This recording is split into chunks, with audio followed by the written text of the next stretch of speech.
Umar ibn al-Khattab radiallahu anhu. Can anyone tell me how he passed away?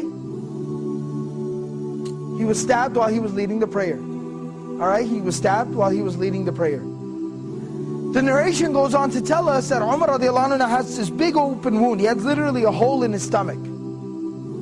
And he's lying there and he's bleeding out and he's fading in and out of consciousness.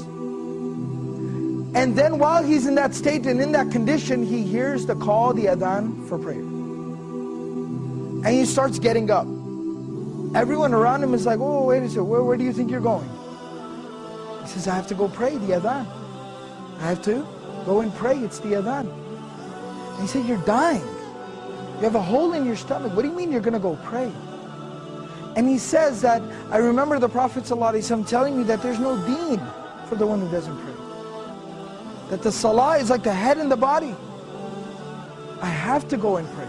This was the commitment that these people had to prayer. As long as I'm alive, salah is something I do. That's the commitment, the connection that they have with prayer. So this is from Surah Maryam, Surah number 19, ayah number 31. My Lord has firmly commanded me to pray and to give charity or to purify myself as long as I am alive. Ma dumtu hayyan, as long as I remain alive.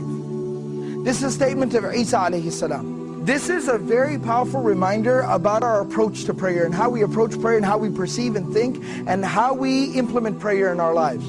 You see, we're supposed to pray, it's saying, as long as I am alive. Till my last breath, I am committed to salah, to prayer. Now what does that exactly mean?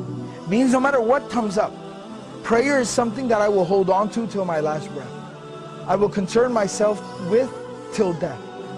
And the Prophet ﷺ demonstrated this. He lived this. Now this isn't just theory, this isn't something just fancy to say. It's not just a fancy slogan. The Prophet ﷺ lived it.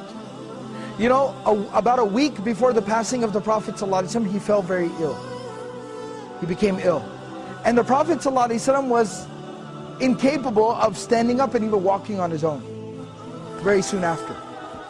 So the Prophet ﷺ, what he did, Prophet ﷺ would send for two Sahaba. They would come to his home and they would carry him. He'd put his arms around their shoulders and they would literally carry him to the prayer like this. But he'd still go for prayer in this condition. He'd still go to pray like this. Teaching us, prayer is something we do till our last breath.